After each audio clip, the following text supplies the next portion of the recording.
Hey everyone, how you doing? This is Bishop Harden. We're back With part 2 of tip two yeah. of how we survived our marriage 20 years. Once again, I want to say thank you to everyone who wished us a happy 20th anniversary, and we received some amazing feedback from the video from yesterday. Yes, right. Thank you for your feedback. It's so encouraging to know, and we pray that this video does the same thing, that it encourages. So please share with us your feedback. It's so encouraging to just let us know to keep sharing, keep talking about it, and we can't wait till tomorrow. But today, listen, you gotta hang out. Listen, we are preparing you for something bigger. We are, we want to be totally open about it. We're preparing for something bigger. So tomorrow, come back tomorrow, hear part 3. We want to share something else with you. But listen, we are being very transparent. We are being very open. We realize it is harder to get a driver's license than it is to get a marriage license. You got to pass tests. Say that. Yes, sir. My daughter right now is going through a course, a parent taught driver's course, and she's like, every day I got to take more classes.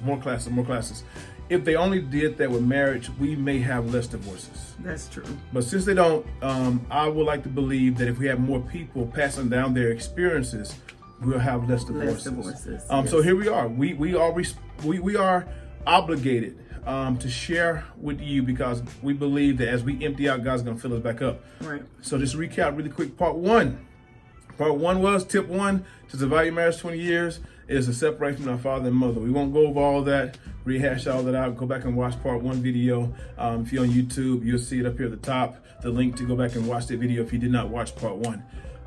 But part two, I haven't even, listen, we don't talk before these videos. No, we don't. We don't. And so I've been thinking in my head what I'm going to talk about. And so I'm pretty sure she's been thinking in her head what she's going to talk about. We know the topic. We just don't, we like to be very authentic when we come with these topics. So topic number 2 is... Listen. So if I could be honest, once again, if you don't have your spouse yet, I'm sweating. Am I nervous for topic 2? Oh, no. But if you don't have your spouse, go get your spouse. Make sure you have no distractions. If you can't watch it right now without distractions, go ahead and scan through, but be sure to watch it back with your spouse with no distractions. But tip 2, once again, we've been married 20 years, and we have to really think back and long and hard on what we had to do to survive. Yes. And I'm gonna tell you a secret: we're still surviving now. We're in we're in year 21, and we're still trying to survive now. But as I was thinking about it, we talked about it. Our second most important tip that helped us stay married over the last 20 years were honesty. Yes. And listen, I didn't share this with my wife, but I'm gonna kind of take it through a 3-part of honesty. Past, present, future, and I'm gonna come back and lay my hat in one part. Because he's so preachy. Yeah, I know. I'm a 3 parts. That's okay. I'm ready. But I'm gonna go back because I have to think about it, because maybe some areas that we didn't have a problem in with honesty, you may have. And so I want to look at it into 3 different perspectives, but we're gonna come back and lay our hat on the area that we struggled the most in. Okay. So listen, if you're gonna survive your marriage more than 5 years, if you're gonna survive your marriage, you may make it 3 years with no honesty. But I always tell people, if you make it 5 years, you can make it the long haul. You can't make it 5 years not being honest, because what's gonna happen, they're gonna find you out, and they're gonna figure out, are they gonna bring it to you, or are they gonna leave you? So this is one thing I highly recommend, that you be honest, number 1, with your past. You have to be honest with your past. And I gotta say, that's a problem that I don't think we ever really had, because we were such a part of each other's past that it wasn't really a big issue. But talk about that, babe. Why is it important to be honest with your past? Listen, I know a lot of people, y'all say, man, what she don't know won't hurt him. Right. What he won't know won't hurt him. But can I tell you, what they don't know will hurt you? Yeah. It'll come back and bite you. It may not hurt them, but it's going to hurt you. So, baby, we want to kind of talk about, why is it so important for them to tell them everything about their past, even every sex partner? I know for us, even though we were together since high school, there was a time that we did break up. He went his way, I went my way. We always say we were together the entire time, but we were friends, but we did go our separate ways. We had to talk about our past, because it's very important that you talk about your past because eventually it will pop up. Yes. What they say, what's done in the dark will come to the light. And we found that out. I remember us walking in the store one day, and I was so glad I told him about this guy that I was talking to. I always say, hey, we want to let each other know, hey, if you slept with the whole cheerleading team, or if you was a pole dancer, let them know your past so they can know what they're working with and what's going on, and you're not sitting at the basketball game and he looking at you like, where he come from? You want to make sure you bring that stuff up, because I promise you it will come up. From our experience, it has came up. We were walking in the store one day, and while we were walking in the store, and a dude walked by, and I knew the dude, and I was wondering to myself, did I tell him about this dude? Did I let him know about this guy? And the guy had a certain look. Girls, ladies, all ladies watching, men know, just like we know, when that look was like, what's up? And I'm looking like, oh Lord Jesus. And he was like, who is that? And I was like, hey, remember old guy I told you about, I talked to, and he was like, oh yeah. Thank God I told him about my past, and thank God he told me about his past. And even now in church, I talked about it the other Sunday about saved and frustrated. I'll go ahead and jump in there just so I won't put you out there. Okay. I had to be honest. You ain't gonna put me out there, but I want to make sure that I put myself. For 20 years. I want to put myself out there because, some of my experiences may be watching this video. And just so listen, it's so important that you let the people know about who you've been with. Listen, even if you don't have any intention of being with them ever again, because wait a minute, Bishop, somebody saying, look, man, we've been married 15, 20 years and we ain't saying nothing about this. Listen, don't take this video and say, well, man, they said I had to. Go into prayer. Go into prayer. Pray about it. Yeah, prayer. And if you've been married 15, 20 years and you hadn't said nothing, hey, pray about it. That's between you and the Lord. Talk to us, inbox us. But this is what I will say. If you're in ministry, if you're a pastor, if you're a first lady, I can't tell you about this. You better go and tell them. Oh, let me pause right there. Because if you're a pastor, I promise you, it's gonna that member may show up to your church. We didn't have it happen. The devil don't play fair. The devil waits until you're good in ministry and everything's going good, and all of a sudden, y'all, if I could tell y'all some of the stories of some things that somebody brought to me since I've been a pastor, and they blame me about some stuff that happened to their people because of my intercourse or interaction with them. It was heartbreaking. But like I say, I told my wife about it. It wasn't a surprise. You want to listen. You want to de-weaponize the devil. Come on, say that. You want to de-weaponize the devil. And listen, and I say I can't. You don't want to give him any ammo. I'm sorry. I can't tell you what not to do. I can't tell you what to do. I'm saying what worked for us. This is just what worked for us. How we made it 20 years. I don't believe we would have made it 20 years if I was trying to keep skeletons in the closet, and my skeletons was more important than my wife. Come on. My skeletons wasn't as valuable as my wife, and my wife's gonna love me. I need her to love me for everything, my past, present, and future. So, listen, I highly recommend. Like I said, this wasn't a big issue for us, and so don't get here and think, well, they got it all together. No. Mm-hmm. We were so much of a part of each other's past, to where, like, even when I wasn't with her, when we broke up, I would always call her and tell her things about me. So she was my confidant. She was my friend. Yeah. She was, even when I was with other women, she was still my confidant. She was my friend. And so it wasn't a big deal about us keeping secrets. And listen, it's still today, we'll still walk around the house. Did I tell you about such and such? Oh yeah, baby, you told me about him. You told me about her. Yeah. And I said, oh, okay then, to make sure that we didn't forget about, that situation, because, man, I saw him yesterday and it looked at me kind of funny. And can I say this, is that when you do talk about your past, if you're just getting married, and when you do talk, it gives that spouse the security that they need to be able to not walk around insecure. So it's I think that's what helped us out. And people always wonder why we're so secure, is because we don't mind telling our past, our present. Even with the present, let's go to that I'm going to skip the present. You're going to skip the present? That's the loaded gun. Oh, that's the loaded one? That's the loaded gun. I'm not ready. Okay. So I'm going to skip the present and go to the future. Okay. Once again, an area that we really didn't have a lot of issues with, maybe a little bit small issues with it, but it wasn't a major issue. But I want to kind of share with you, it's important that you share to the future. I never forget doing multiple marriage counseling sessions, and when we're sitting there in the marriage counseling session, they talked about past, they talked about present, but they both never got on the same accord about future. Like my future plans were to have 5 kids, and they're like, well, I don't only want 1 child, or I want to, own a home. Well, I really don't want to own a home. You really, listen, I won't spend a lot of time here, but I will say this here. If you're gonna make it 20 years of marriage, go ahead and start talking about it now. I have a saying that I live by: people don't plan to fail, they fail to plan. Right. If you really want to be successful, you gotta share your goals. Now, this is where I say we wasn't altogether perfect with it, because I thought my goals was more important than her goals. Oh, that's good. And I thought my goals should have been her goals. And so I was so busy on building my future for what I had planned in my head, what a family should look like, what our home should look like, what our future should look like. I never asked for her advice. And it took her almost dying before she realized that I'm not gonna die not reaching my goals. I want to talk about that because I think so many women, so many of us, if we can be totally honest, I was so caught up in my husband and building his future and him going to college and pushing his dream and pushing what God gave him to do, and not realizing that I wasn't doing what God told me to do. If I could be totally honest, it was like he said, it wasn't until I got sick to where I had a death experience to where I was like, wait a minute, if I leave here today or if I die right now, what legacy am I leaving for my children? So as women, if we could be honest, we put all of our hope, our faith, our desires, our everything into a man to where we forget about ourselves. And I had to be honest in 2015. I had to be honest with myself that I put my husband before everything and everybody.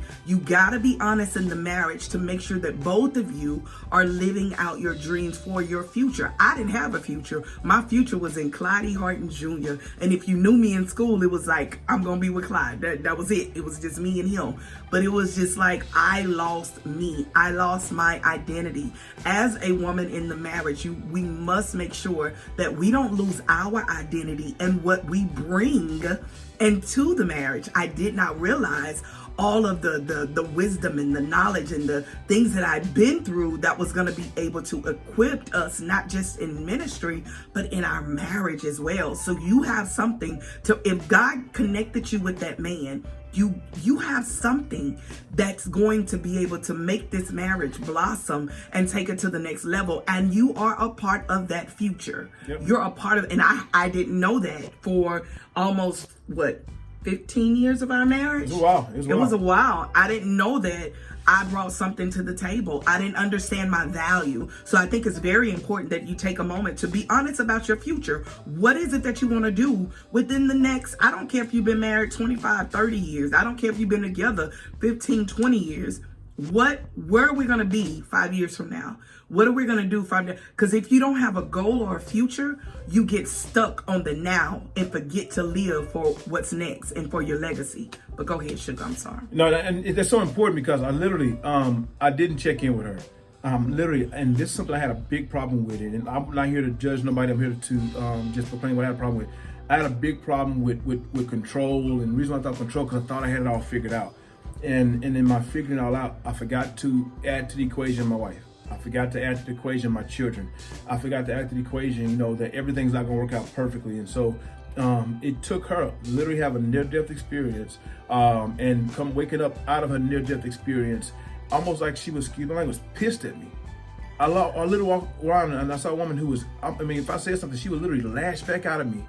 And what it was, and it was from the depthness of, I've wasted my life. Come on, that's on good, you, Bishop. And you didn't even value it. And now here I am. I will. She literally had a. Listen, husbands, listen to me, or wives, listen to me. You don't want your spouse to wake up out of a near-death experience or almost die and resent you. And listen, I'll never forget moments like literally, dude, did she come out of this sickness gonna leave me? Because I look back on it, I was almost deserving because I got so invested in what I thought God called me to do. I didn't think about her. So, what I want you to do, listen, I'm not trying to shake up nobody's marriage, but I am trying to save a marriage. I want you to make it 20 years. if you're gonna make it 20 years, wife. Or make it 20 more. Make it 20 more, yeah. Maybe you've been in marriage 20 years, and you're like, man, the thing y'all talking about that y'all made 20, I'm wondering if I'm gonna make it 21. I'm wondering if I'm making 25. Listen, how do you do this? How do you address this? Stop and pray. I'm always saying stop and pray. And that's got to give you what to say. My wife has something she always say, timing, texture, and tone. Yes. You know, make sure the timing right, make sure the texture right, make sure the tone right. Say, hey, sweetheart, I gotta share something with you. You know, I watched a movie last night. I can't remember what the name of the movie was. I wish I knew the name of the movie. It was an old time. On Amazon. Yeah, I can't remember the name of it. Maybe we've dropped it. Civil something. We dropped it in the video. But she was married to her husband for 5 years, and she looked at him one day and she said, "You know what? I'm not happy continually living a lie. I am not what I married you, and I did it, and I appreciate it because you married me. I had a child, and you took me in. But her dad had died, and she realized I don't want to die unhappy. So I challenge you." Stop and say, look here, go talk to your spouse. Give them a chance to fix it. Yeah. Give them a chance. She didn't give me a chance. Either you're going to accept me or you can go on about your business. And I was a pastor. Was I a bishop yet? I think he was a bishop. I think I was a bishop and a pastor. I didn't care though. She didn't care. But listen. I love you though. But... And listen, and even in my holy state, I was immature in my marriage. So that was future. So I challenge you, make sure you share your whole past with each other because your past can sneak up and bite you. But I want to say this, even though, you know, we were at that point of, okay, I don't really care who you are, what you are. We got to realize this. We tell people this all the time. There's nobody that's going to be happy. I'm sorry. I heard TD Jakes say it. If you think you're going to be happy for the rest of your life, lies, all lies. It's all about growing together. And I did realize that, yeah, I could do this without him, but I would rather do this with him. I would rather have a partner with me and be able to grow with him so that we could do this together. So I would rather do this with him. But go ahead. And she got to admit, too, that she was part of the problem because she never screamed loud enough. She went along with the plan. Say that. She went along with the program. So you can't just say, I'm gonna leave him now because he don't want to make me happy. Yeah, and you never talked and you just wanted him to read I wanted him to read my mind. And not just that, you was okay with just being the fly by night. You know, I was okay with being the mother, the housewife and the mother and the wife of the cutest pastor ever. I was okay with you. Right, that's good. So you got to take ownership and then realize if I'm gonna fix my future, I have to start investing my future into his now and letting him know, you know, this is what I'm thinking. And if you don't listen, you got to figure out your limit. You got to. My wife, she had a shutdown moment. Like she's like, hey, I ain't moving. Okay, you can do all that. I'm not doing nothing you want to do until you listen to me. Matter of fact, I'm gonna do what I want to do until you listen to me. Listen, women, I'm gonna tell you like this here. You know how to make your spouse listen, and you know when you need to use it. Use it. Use it. Right way. And men do the same thing. If your wife not listening to you, you got to stop. Even if you need to say we need to go seek counseling. True. Even if you need to say you need to go seek counseling, seek spiritual counseling. Go talk to your pastor. Go talk to your first lady. Go talk to your counselor. Don't talk to somebody who's not qualified to share with you, know how to get out of this. Right. If you're gonna make it 20 years, you got to make a change. If you're gonna make it beyond 20 years, you got to make a change. Okay. We almost out of time here. The most important one here. For us, what was I guess we did have a major problem in all of them. In prison. Our major problem was prison. And listen, we talked about our past, we talked about our future, but one thing that we were not able to talk about when we first got married was our present feelings, how we feel now. And listen, I'll never forget, man, we would get in situations and she would say certain things to me, boy, and I would get so offended. Like, you know, she would say something to me like, when we was around such and such, you made me feel some kind of way. And I'm like, no, I didn't. You did it. And the argument would be, listen to this. The argument would be about what it was already too late on. We used to come up with a saying that you can't tell me how to feel. It's too late. I already feel it. If he say that you talked to him crazy, he felt like you talked to him crazy, guess what? He feel like you talked to him crazy. If she say, I feel like you embarrassed me, guess what? She felt like you embarrassed him. Right. And we were not able, listen, our largest arguments, our most detrimental arguments was defending ourselves against something that we already did that we couldn't change. Say that. I would always defend myself, and I catch myself doing it now. I catch myself doing it a lot of times, and I'm like, oh, stop. Let her feel. We were not able to talk about present feeling. So you got to be honest. Listen, honest enough to say it, right? And then listen to here. honest enough to receive it. Right. We had to create what we call truth moments. We won't go into the long depthness. Like we told you yesterday, we wrote a book about it. You can go buy the book right now for the next 3 days. It's going to be on sale on our website. Both books. Both books. They buy them separately. It's going to be the $15 a piece. But if you buy both books right now, you get both books for $20. Yeah. And it's www.ndfcworldchanges.org. We talk about truth moment. We won't go into depthness about truth moment, but I will tell you this here. We had to create an environment that was safe, not just for me to say what I wanted to say, right? But you had to receive what I was saying. And you had to defend. We call this truth moment where you have to defend what I say. The person not said come against. If I have a truth moment, hey babe, I need a truth moment. Let's talk about it. Here, this is how I feel. This is what happened.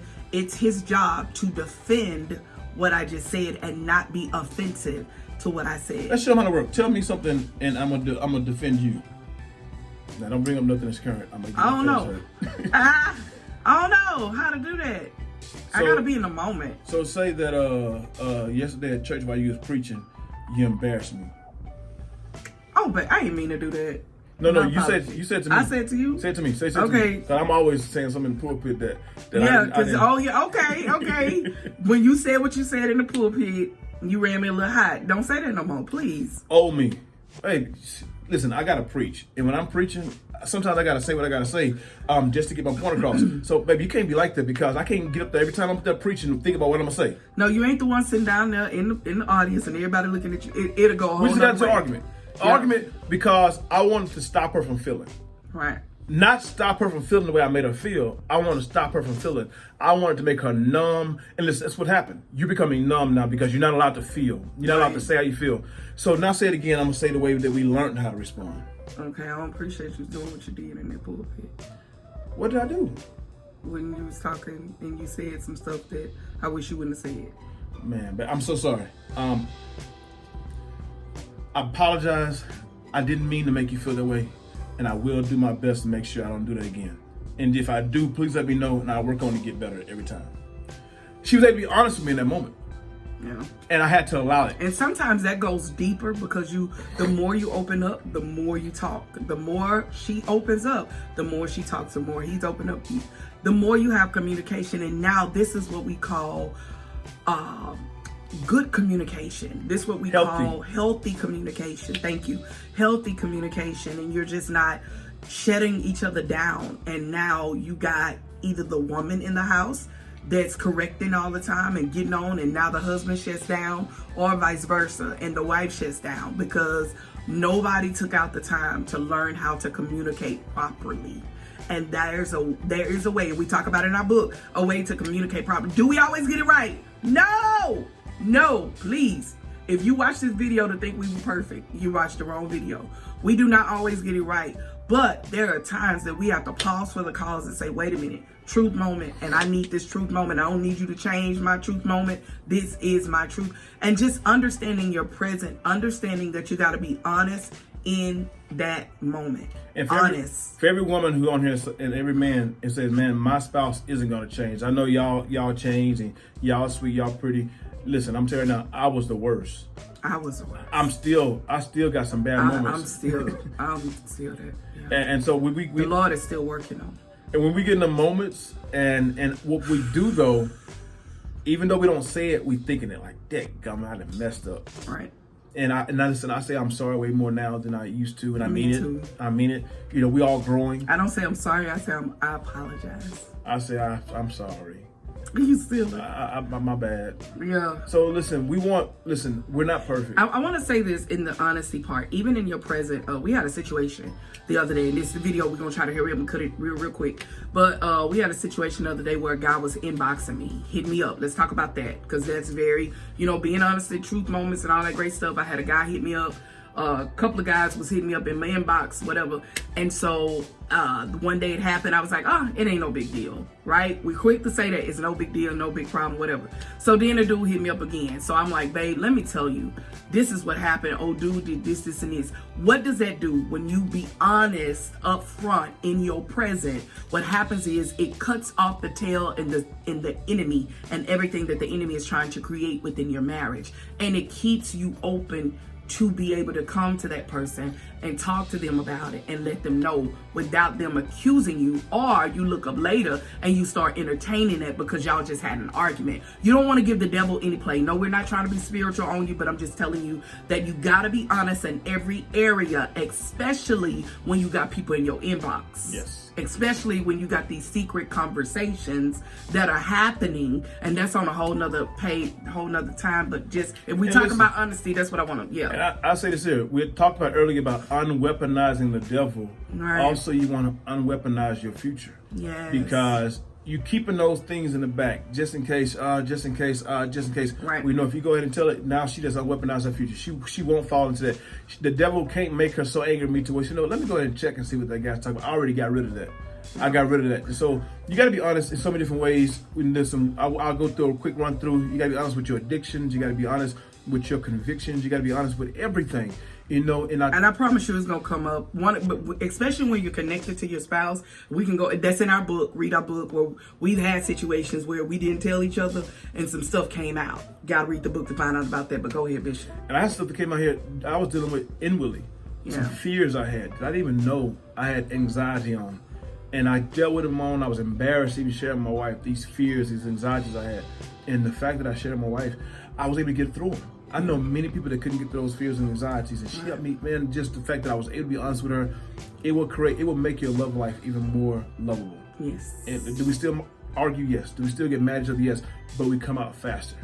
We don't live in them. And we don't be honest. And we don't have a whole closet of here stuff that we're waiting to get divorced on. If one more thing happened, I'm gone. Right. That part. We dealt with that one more thing. We didn't fix it. We just dealt with it. We talked about it. Right. And so that's all I have. Past, present, future. Be honest. That's it. When you deal with your past, present, future, and being honest, you create security, you create stability, and you create no secrets. Comfort. Because secrets will make you sick. Yeah. So you create all of that when you have all those things. So that's all I have. Point number 2. Listen, be honest. Point number 1, separate from my father and mother. Point number 3, don't miss tomorrow. You gotta see tomorrow. You gotta see tomorrow. Until tomorrow, 8 p.m. Central Standard Time. Set your alarm, set your clock. I promise you, you do not want to miss tomorrow. We have some juicy stuff to add to all of this. And of course, we have some stuff that's coming up and we can't wait to share with you. Until then, stay blessed.